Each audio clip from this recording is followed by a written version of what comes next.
Guys, so ito yung ingredients natin. Ito yung topping sa ating mamaya, no? Yan, mantika. So hindi na ako muna gumamit ng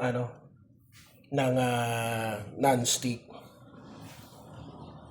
Okay guys, Sir Chef nagbabalik. Ayan na guys, oh. Wow, malapit na yan. Kasi lalagay na natin yung mga gulay.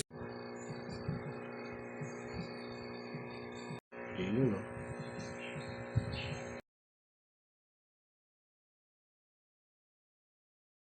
No, mga ka-Shepoy, Sir Chef is back for another luto trip adventure. At tara, samahan niyo ako, magluluto tayo. Easy recipe lang to, no? Ay kasi meron natirang giniling. Kesa masayang, lutuin natin, gagawa tayo ng shawarma fried rice. So meron ako nakitang ganito, tinikman ko sa 7-Eleven. Ngayon, gagawa ko yung take ko. Kasi hindi ko nakita kung paano yon.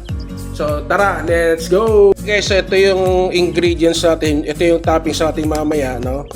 Yung sibuyas, pipino, kamatis. Ito yung giniling na ulam namin na tira. Tapos lalagyan natin mamaya. Panoorin nyo na lang, tuturo ko mamaya kung ano yung mga ilalagay ko. Diyan lang kayo. Okay guys, so ayan, nagpa-init na ako ng kawali. So lagay tayo ng mantika. Lalagyan ko sana ng butter guys, kaso ubos na. Kaya discard na lang tayo. Yan, mantika. So hindi na ako muna gumamit ng non-stick. So syempre, kung mainit na yan, ayan, ilang segundo. Wang ba?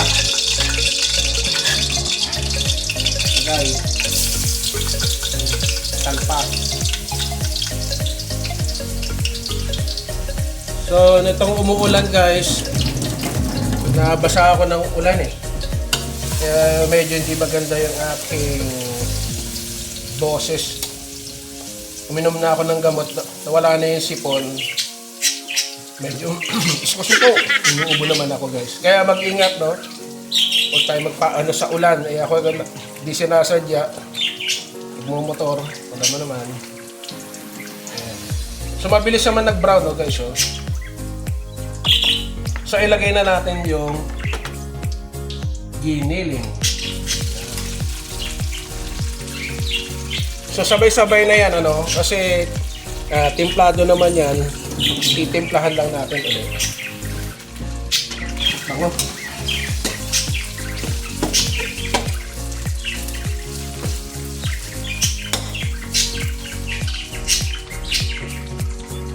Tapos lagyan natin ng ping. Magi sabor. Bikini men.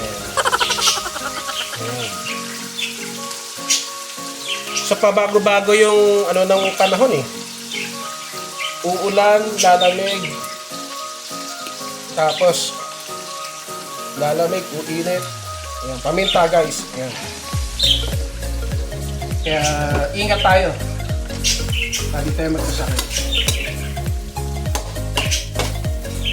So at least hindi natapon yung giniling, no? Kasi magsawa na kami. Minsan kahit okay pa, nabibigay tuloy sa aming mga pets na doggies. So ayan. Lalagyan natin itong optional na, no? Meron kasi kami sa bahay. Ito yung garlic powder. Ping. Tapos ito rin. Optional lang din. Ito. Yung pampaanghang red chili. Konti lang kasi yung ibang kasama ko dito sa bahay, hindi naman sila mahilig sa maanghang. Yan, konti lang. Maikos natin. Yan.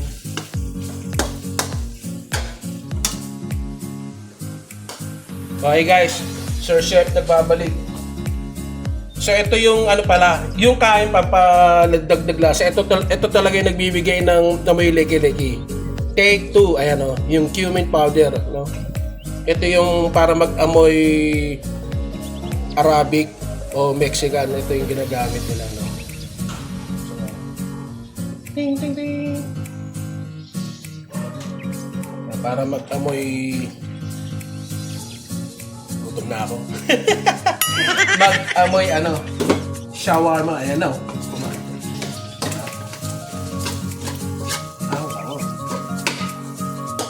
So yung mga hindi naman kumakain ng pork, kasi ito nga ay dapat beef eh.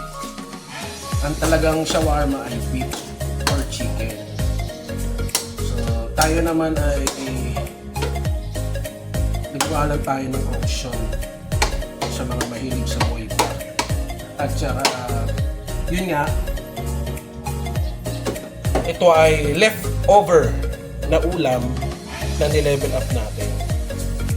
So habang ngayon kumukulo guys, titikman ko kung ano ang lasa. Kasi timplado na to baka umalat eh.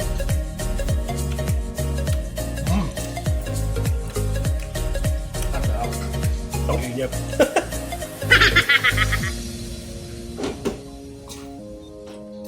Ayan. Kapag yan guys, madali lang naman yan. Salpak na rin natin yung leftover na kanin. Bago sa niya kaninang umaga, nilagay lang sa rep.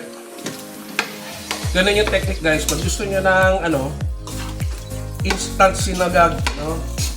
Kahit na bago saing, ilagay niyo sa rep. Kung natatakam kayo na magsinagag. Ganda oh. Ang bango-bango, ang sarap-sarap. Mas masarap to kung may butter guys.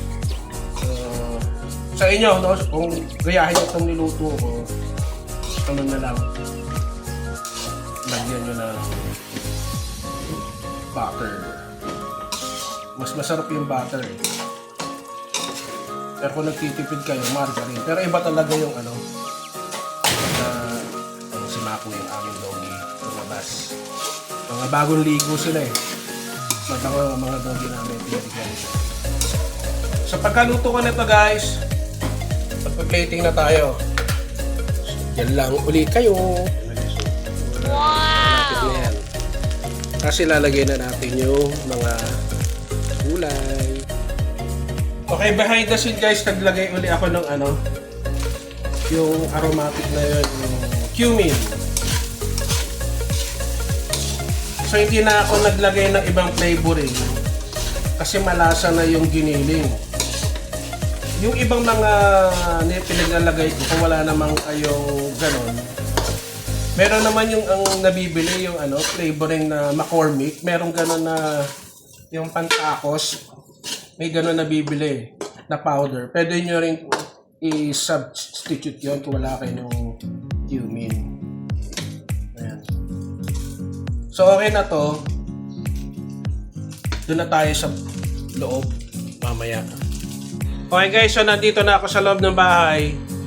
Inayos ko muna para for presentation. Na guys, oh my God!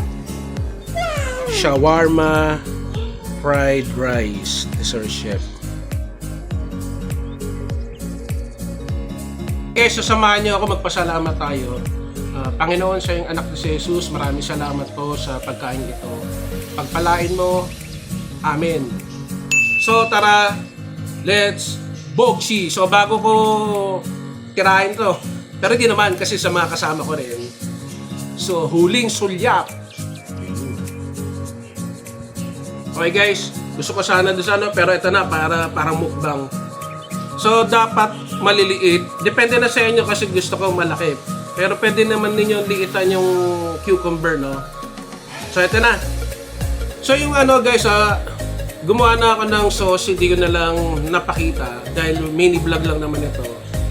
So, yun, mayonnaise, tapos merong garlic, paminta, suka, tubig, konting asin, tsaka konting asukal. Tapos, binilender ko. So, may bawang yan, nilagyan ko pa ng garlic powder. Ito yung konti lang ginawa ko kasi para lang naman ngayon dito. Pero okay ito guys, pwede sa sandwich. Kahit saan itong sauce na to. Yung garlic mayo. Tapos ito yung sauce, yung cheese. Sa susunod, tuturo ko sa inyo paano gumawa nito at saka ito. Siguro sa ibang pagkakataon. So ito na, gutom na ako eh. So ito lang portion for the views lang, no? For the vlog. Pasensya na kayo. So ito yung garlic sauce, garlic mayo. Ito lang titikman natin itong part na to. Yan. Tapos ito yung cheese. Nawawala yung isang meron kong ganito eh. Hindi ko makakita. Kaya lalagyan ko to konti lang. Baka tumapon eh. Mahirap na aalat. So control lang ha. Yun creamy. Turo ko sa inyo yung susunod. Gutom na ako eh. Okay, ito na guys. First bite. Kita niyo.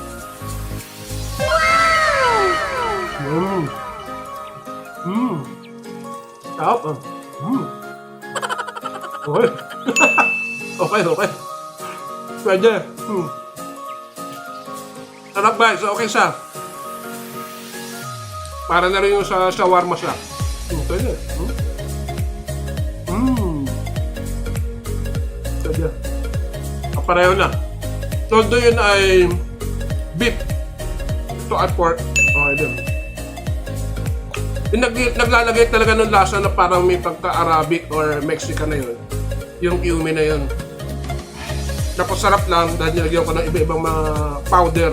Kaya malinamnam.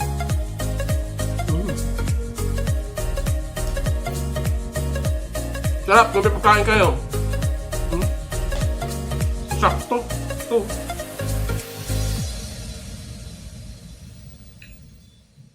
Okay ito nagawa ko na garlic sauce na yan. Tsaka ito yung cheese. So may konting anghang kasi doon sa red chili powder. Tsaka cayenne pepper.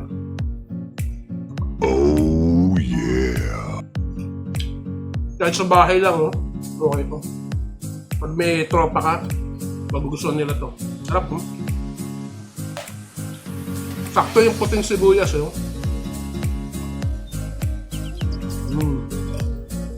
Sarap. Siguro pag di na ako busy guys, labas ulit tayo. Muulan-ulan kasi, medyo masama pakiramdam ko kaya hindi tayo makapuhan mo sa labas. Tuminom na ako ng gamot. So,